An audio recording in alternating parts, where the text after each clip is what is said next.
How we doing, Excel? Yoo-hoo! Big Summit blowout. I am so honored to be with you guys tonight. I'm not just saying this is the honest truth. I know this is being live streamed, so I don't care if the entire city knows. Belmont Assembly is my favorite church in the city of Chicago, Illinois.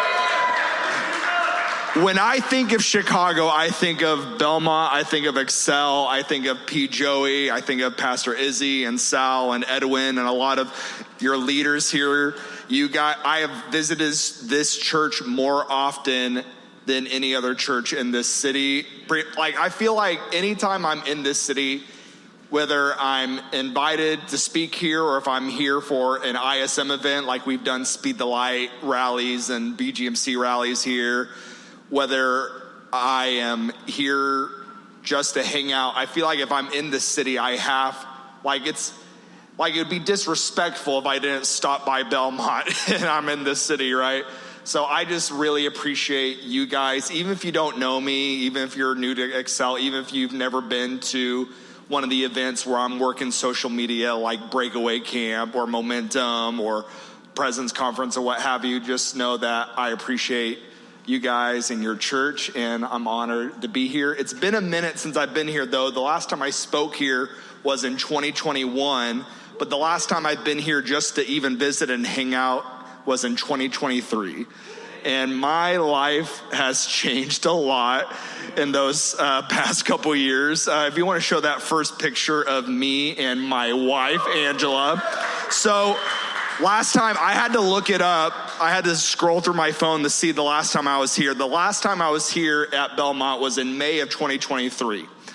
And I was about to turn 30. I was going to turn 30 later that month, and I was single with no options. I wasn't talking to anybody, and there wasn't anybody that I was interested in talking to. And just a few months later, I met Angela, and from first message on Instagram to proposal was less than 100 days.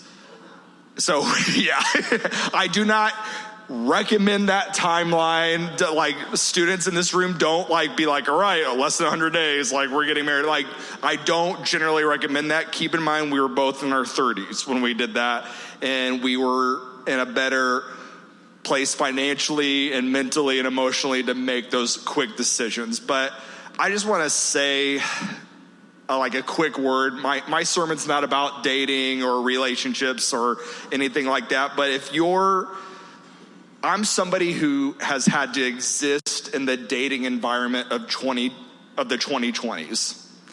And anybody, especially you leaders out there, if you're single, you know that the dating culture is kind of rough. Is that fair to say? Is that like with dating apps and social media, it's kind of it's hard to date. And it's sometimes, especially if you're an older single in your 20s, late 20s, maybe even early 30s, or you're getting close, you might think, is there anybody out there for me? Is there any hope for me? And I just want to speak a word of encouragement that it is possible. When I turned 30, I was like, I'm good. I'm going to be single for the rest of my life, and I'm okay. And God flipped that story on its head. And so if you're feeling discouraged by your singleness, even if you're a student and you're like, you're feeling single, like, you're fine. You're going to be okay. Focus on God, become the best you possible, and it will turn out okay. That's all I'm going to say. If you want to show that next slide, I married into being a dog owner. So the one on the left is Ruby, and the one on the right is Kobe. They are both French bulldogs. I went from having 0 pets to having 2 French bulldogs. And I did not know. That was like when I met my wife, and I'm like trying to get serious. I'm like, do I really want to be a dog owner? Like, if I marry this girl, I'm gonna have to bring those 2 morons into my house. And they are morons, but they're my morons, and I love them, and they like me more than my wife now. So they're awesome. But my wife is at home. She says hi to you guys. She's at home taking care of those two morons. So, and if you want to show that next picture that I sent you guys, that is me, my senior year of high school I graduated class of 2011, but this was taken in fall of 2010. And let's call him Little Zach. Say hi, Little Zach. Hi, Little Zach. So Little Zach, I want to tell you about Little Zach. Like, I see that face and I want to punch this kid. Like, I look at that person, I'm like, ugh, like, I hate that that's me. Like, bro, like, you need to eat something. Like, pick up a dumbbell, please. But Little Zach loved this time of year. He loved summer break. He loved going on vacations with his family, going on trips around the country to see the sights, to go into amusement parks with his family, riding on roller coasters. He loved summer break because he got to do fun things with his youth group, like go to camp, go on missions trips, go on different retreats and outings. He loved being able to just chill at home and watch YouTube videos and play video games. Summer break was Little Zach's favorite time of the year. But then this part of summer would hit, and your youth group starts doing back to school decathlons, and you go to Target and Walmart and all the stores, and you see the back to school section, and there's binders and papers and pencils and erasers and lunch boxes and trapper keepers and all this stuff. And it's just all these signs that school was gonna return. It was back on the horizon. Little Zach hated school. And now, like, it's weird. I know there's some teachers and other school employees in the room. My wife is a first grade teacher, but Little Zach was not a fan of school. And it wasn't because his school was filled with drama and bullying. Like, yeah, that was a little bit of it, but it didn't really affect Little Zach that much. He was kind of outside of that world. It wasn't necessarily because classes were hard. Like, yeah, like there would sometimes be subjects or that were harder than others, or teachers or books that he straight up didn't want to read. But Zach, Little Zach, just thought school was boring.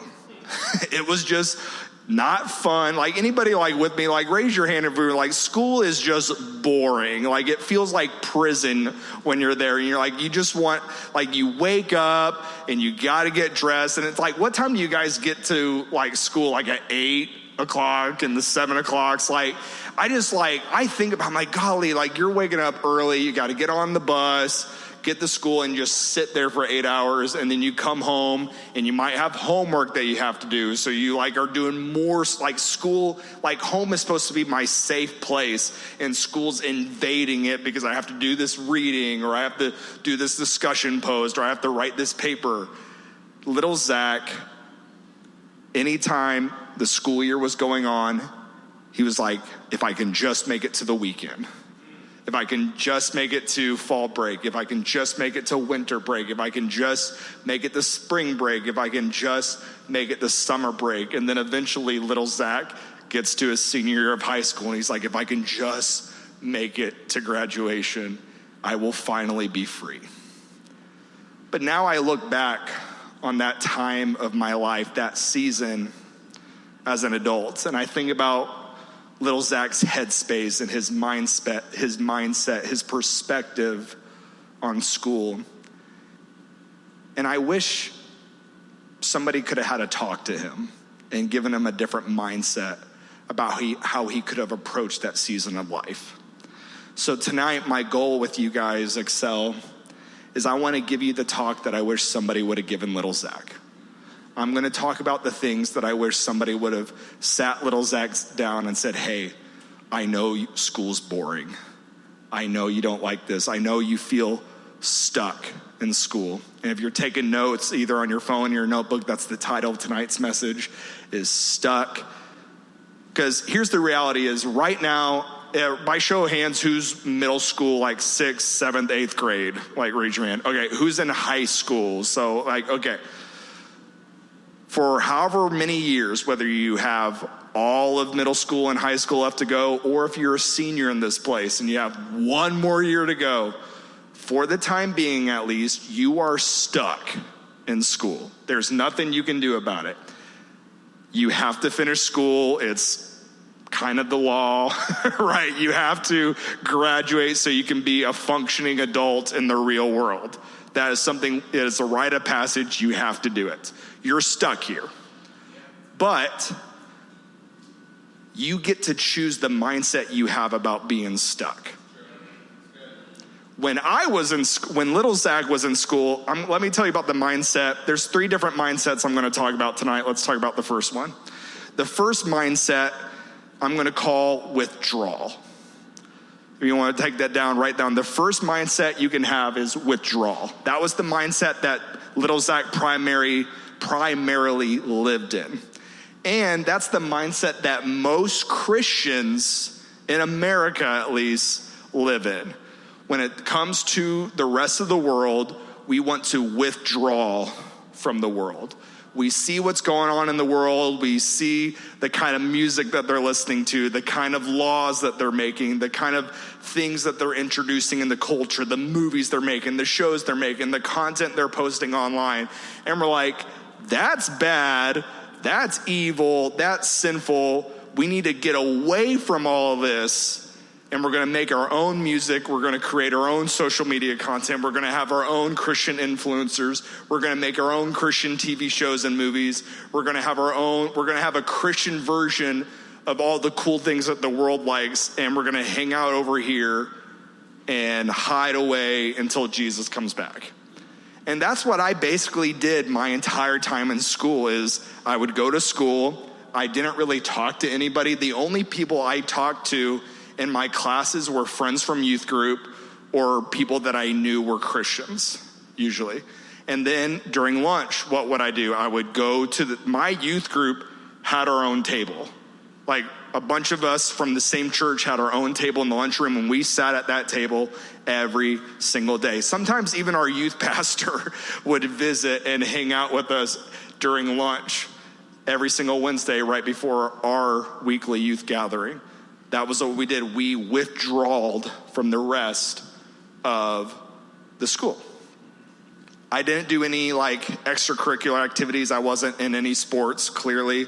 But I didn't do band or even drama or any the other things that I did. My entire world was church. My entire world was youth group. And I was withdrawn from the rest of culture. That's the first mindset you can have. Here's the problem with that one. We're called to change the world, right? As Christ followers. You cannot change the world if you refuse to engage with it. If you're just over here doing your own thing, you're withdrawing yourself from the rest of society. What do they don't care about what you're doing in the corner over there. You're not impacting them at all. The world's going to do, if you're just over here doing your own thing, the world's not going to care. You're not affecting them at all. Sure, it's comfortable. It's safe. It's easy. But that's because you don't have any skin in the game. Here's the second mindset you can have. And I'm going to call this one conform. You can, when it comes to approaching the new school year, you can withdraw like I did, or you can conform. Now, the kids in my mindset number 1, we love to judge these kids. Because we would see, if you don't know what conform means you just do what everybody else is doing.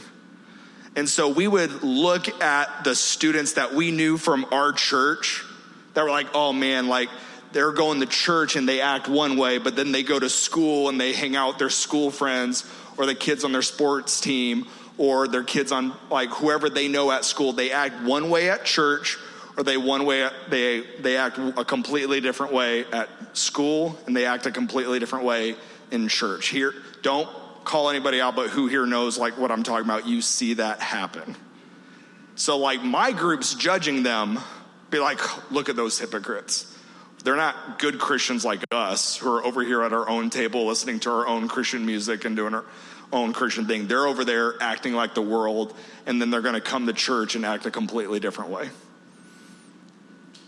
But Conforming and withdrawal are two sides of the same coin. They're both easy to do. They're both comfortable to do, but neither of them are changing the world.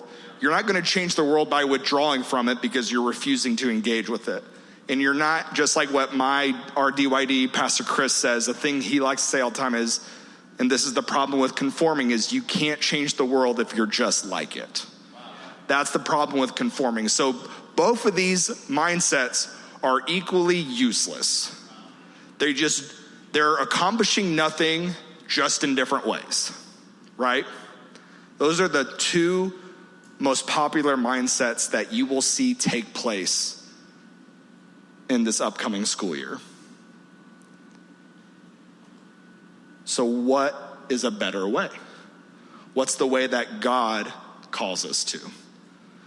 When I think about being stuck, like how we feel stuck in school in this season of life, I think about the Israelites. And for those of you who may or may not know, or those of you who do know your Bible, the Israelites were God's chosen people. God said, I want to make you my chosen people so you can be a light to the world. I'm going to have a unique relationship with you, and our relationship is going to be so great that the rest of the nations, the other people, will want to be in relationship with God too. You are to serve as an example. But the Israelites did a terrible job as serving as that example. And they kept disobeying God. They would live in rebellion against God. And eventually, like all sin has its consequences. And the Israelites got sent to exile. A group of them went to Babylon, and a group of them went to a nation called Assyria. And they were in exile. They lost their country. They lost their freedom. They lost their autonomy. And they were living in exile. They felt like horrible people. They felt stuck in exile. And it was one of those seasons of life where you're like, I don't see a future beyond this. What do we do now? So God sent a prophet named Jeremiah. He did some speaking, he did some writing, and he wrote one of the books in the Bible. And God called Jeremiah to speak in this situation. If you want to pull up the passage from Jeremiah, this is from Jeremiah chapter 29, verse 4, starting in verse 4. He says, thus says the Lord of hosts, the God of Israel, to all the exiles whom I have sent into exile from Jerusalem to Babylon. Next slide. We're going to go through the whole passage. Build houses and live in them, plant gardens and eat their produce. Take wives and have sons and daughters. Take wives for your sons and give your daughters in marriage, that they may bear sons and daughters, multiply there, do not decrease. But seek, and if you're in your Bible, I want you to underline this phrase, seek the welfare of the city where I have sent you into exile, and pray to the Lord on its behalf, for in its welfare you will find your welfare. What's the third mindset? What's the mindset that God is causing us to have? Let's run through them real quick. You can either withdraw, you can conform, or you can do the third one, which I'm going to call transform. This is where you engage the culture. And this school year, you can either conform, withdraw, or transform. What does transforming mean? One way that the Israelites could transform, like they were sent into enemy territory. They were exiled into an empire that was against everything that they believed in. They did detestable practices, and they hated the Israelites, and they're like, ha ha, we conquered you, and now you're stuck with us now. And they were pressuring the Israelites to conform. But God was calling them, no, I want you to transform your environment by engaging the culture, but not by attacking it, not by trying to be like rebels and take on the empire, but I want you to seek the welfare and make this environment that you're stuck in a better place. Bring my glory into this environment. Seek its welfare. Another way that you could put this, Paul's letter to the Corinthians, he uses this phrase, Christ's ambassadors. It comes out of this verse, if you guys want to pull that up. Therefore, we are ambassadors for Christ, God making his appeal through us. We implore you on behalf of Christ, be reconciled to God. That's found in Paul's second letter to Corinthians chapter 5, verse 20, if you're taking notes. That is another phrase I want you guys to think of when you think of transforming your school. Seek its welfare and be Christ ambassadors. That's what it means to transform. Those two things hand in hand. Represent Christ, but seek the welfare. Seek the welfare of your teachers. Seek the welfare of your administrative staff. Seek the welfare of the football team, of the basketball team, of the band, of the drama club, of the choir, whatever different extracurricular activities. Some schools even got fishing teams, right? Seek the welfare of the Chicago Public Schools and also be Christ's ambassadors in those places. Transform it. That is the mindset that God is calling you to. Let me talk about this practically, because you might be sitting there thinking like, okay, that sounds cool, Zach, but what does that look like? Well, when I close, we're going to go into a time of discussion where your leaders are going to sit you down and you guys are going to brainstorm and pray together and think about ways that you can seek the welfare of your school, ways that you practically can be Christ ambassadors. But let me talk about what ended up happening to me. I'm going to wrap up with this. If you guys could put on like an ambient, spiritual track. I was talking about that with the worship earlier. So summer before my senior year of high school, I'm in my last summer vacation ever, right? As a high school student. It's the summer before my senior year. My dad, my mom, and brother and I, we are at an amusement park in Branson, Missouri called Silver City. Doesn't really matter. And my dad, his entire life, he had an old Razor flip phone. And he had it in a locker so he wouldn't lose it. And so he goes back to the locker and he has a missed call. And so he calls the number back, and my dad goes away to have this conversation. And then he has a private conversation with my mom where I'm not there. And I'm like, oh, what's going on? Turns out what had happened was my dad had applied for a new job in Illinois. I was living in Oklahoma at the time. I lived in Oklahoma from 5th grade all the way through high school. And so my parents come to me. Keep in mind, this is the summer before my senior year. They say, okay, Dad got a new job in Illinois, so this is what you can do.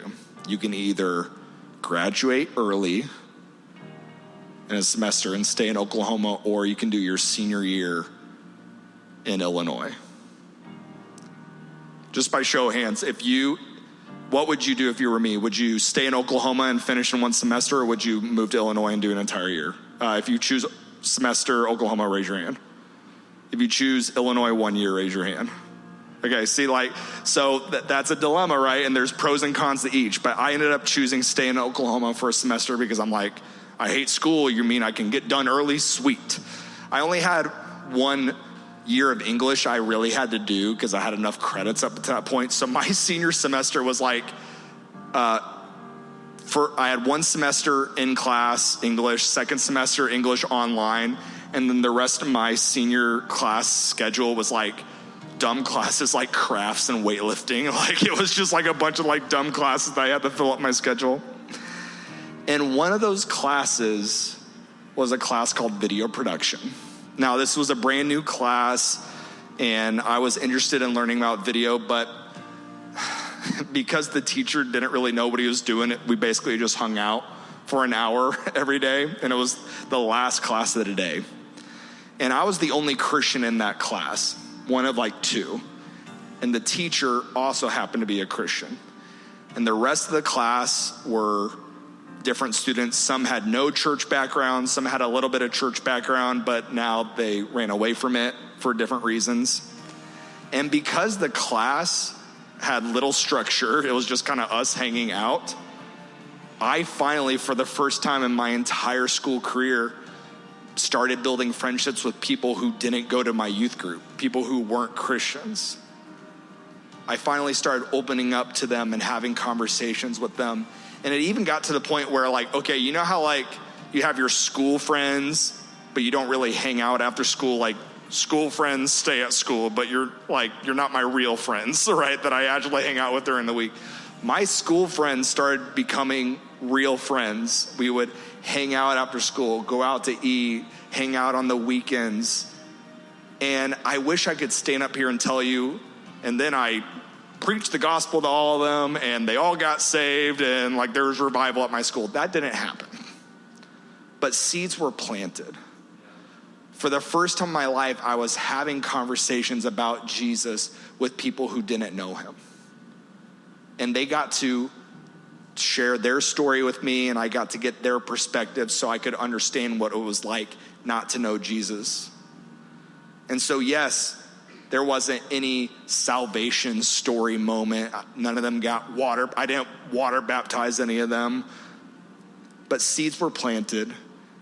And I believe that wherever they are in their spiritual journey, because God is still pursuing each one of them, I believe that those conversations that they had with me and my teacher meant something, that those relationships meant something, because I know that they meant something to me.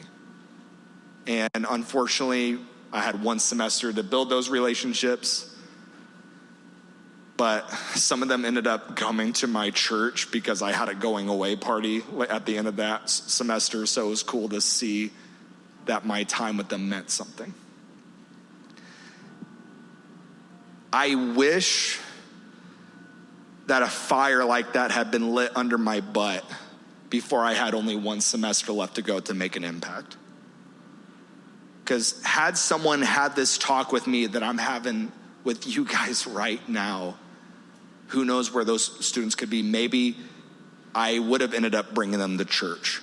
Maybe one of them would have ended up encountering Jesus and being filled with the Holy Spirit and being water baptized. If I would have had more time, Sal, if I would have had more time to build these relationships, who knows where they would be? I just spilled a little bit. If only I had started earlier. Who knows where they would be now? I don't know where they are. I'm Facebook friends with some of them, but I haven't spoken to them in quite a long time. But if I would have had more time, who knows what could have happened?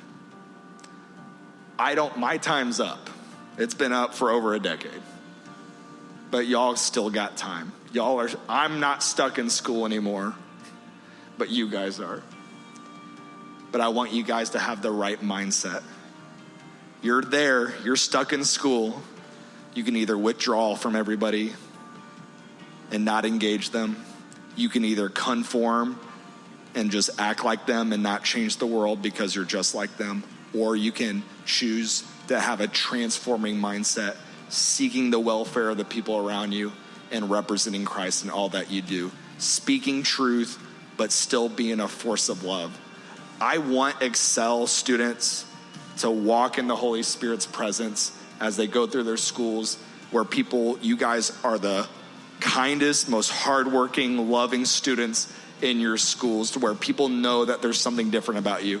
But not only are you the most hardworking, not only are you the kindest, but you also are able to speak truth in love. When someone's saying something crazy about the Bible or God or culture, you can say, hey, I hear you, but have you ever thought about this perspective? And even if you're saying something that is radically against their beliefs, they're able to have a conversation with you because they know that you love them. And you're not just speaking truth, you're speaking truth and love. You're being an ambassador of Christ. You're seeking the welfare of your school. That's my challenge to you guys, Excel. That's the conversation that I wish someone would have had with me before I ran out of time. So we're going to wrap up. If you would find a leader, groups of 4. Sal, we were talking groups of 4. Sit around. My challenge to you guys is they're going to put a couple discussion questions on the screen. What would it look like to seek the welfare of your school? What would it look like to seek the welfare of this city? And I forgot to add these, but also add, what does it look like to be a Christ ambassador to your school, to your city? You guys still have time. Use it to the best of your ability. I love you guys. Thank you so much for this opportunity.